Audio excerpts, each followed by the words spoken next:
हम सब ने दशहरे की कहानी तो सुनी ही है ना?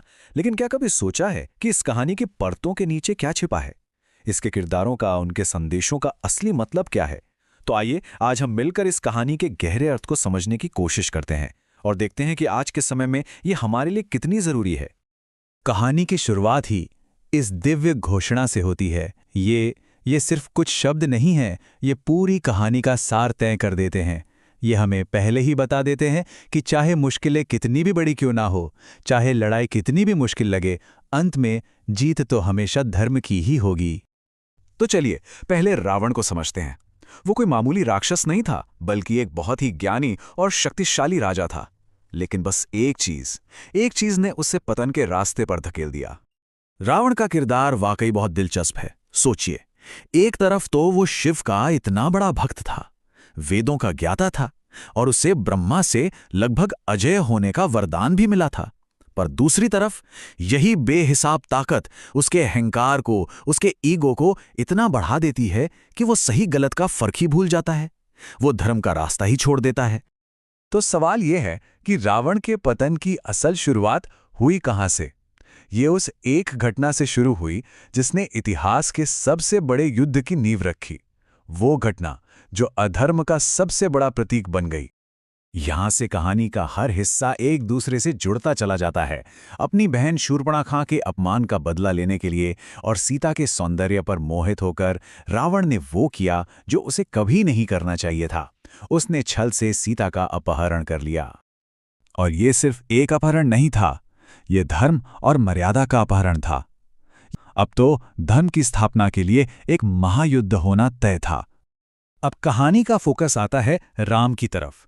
देखते हैं कि इस अधर्म के जवाब में धर्म की सेना कैसे तैयार होती है, क्योंकि धर्म की ताकत हमेशा एकता में होती है। सीता के वियोग के गहरे दुख में होने के बावजूद राम टूटे नहीं। उन्होंने हार नहीं मानी। उन्होंने सुग्रीव से दोस्ती की और एक विशाल वानर सेना को इकट्ठा किया।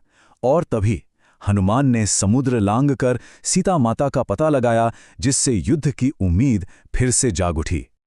और अब हम पहुंचते हैं लंका के उस महायुद्ध में।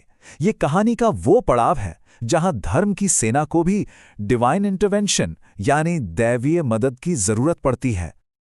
लंका का युद्ध आसान नहीं था। एक एक करके कुंभकर्ण और मेघनाद जैसे बड़े बड़े योद्धा मारे गए। लेकिन रावण, वो अब भी एक बहुत बड़ी चुनौती बना हुआ था। उसकी मायावी शक्तियां राम की सेना पर भारी पड़ रही थीं। और इसी मुश्किल घड़ी में महर्षि अगस्त्य ने राम को एक सलाह दी। उन्होंने कहा कि रावण जैसी असाधारण बुराई को हराने के लिए उन्हें शक्ति यानी देवी दुर्गा की उपासना करनी होगी। कहते हैं कि यहीं से नवरात्रि की परंपरा शुरू हुई। इसका संदेश बहुत गहरा है कि सबसे बड़ी बुराई को हराने के लिए सिर्फ अपनी ताकत काफी नहीं होती, दैवीय कृपा की भी जरूरत पड़ती है। तो मां दुर्गा का आशीर्वाद मिलने के बाद अब युद्ध अपने आखिरी और सबसे निर्णायक दौर में पहुंच चुका था। लेकिन सवाल तो अब भी वही था, जिस रावण को लगभग अमर होने का वरदान मिला था, उसे हराया कैसे गया? इसका जवाब रावण के अपने ही घर से आया। उसके भाई विभीषण ने धर्म का साथ देने का फैसला किया और उन्होंने ही ये राज खोला। ये अपने आप में एक बहुत बड़ा संदेश है कि धर्म का रिश्ता खून के रिश्ते से भी बड़ा होता है। और फिर वो दिन आया, आश्विन महीने की दशमी का दिन, जब राम ने ब्रह्मास्त्र से रावण की नाभि पर प्रहार किया। और इसी के साथ उसके अहंकार, उसके अधर्म, सबका अंत हो गया। और एक बार फिर आसमान उसी दिव्य घोषणा से गूंज उठा, जिसने ब्रह्मांड में फिर से धर्म और व्यवस्था को स्थापित कर दिया। अच्छा, ये हजारों साल पुरानी कहानी तो हो गई, लेकिन आज हमारे लिए इसका क्या मतलब है? चलिए अब इस त्योहार के इस पहलू को समझते हैं जो हमसे और आपसे जुड़ा है। असल में दशहरे पर रावण का पुतला जलाना सिर्फ एक रस्म नहीं है, ये एक बहुत बड़े सच का प्रतीक है। यह हमें याद दिलाता है कि अहंकार, चाहे वो कितना भी ज्ञानी या शक्तिशाली क्यों ना हो, उसका अंत हमेशा विनाशी होता है। और यहीं ये त्योहार बहुत पर्सनल हो जाता है। रावण का वो पुतला, वो दरअसल हमारे अंदर की बुराइयों का प्रतीक है। हमारा गुस्सा, हमारी ईर्ष्या, हमारा लालच, हमारा अहंकार। ये त्योहार हमें इन सब पर जीत हासिल करने के लिए प्रेरित करता है। तो ये त्योहार जाते जाते हमारे लिए एक बहुत जरूरी सवाल छोड़ जाता है।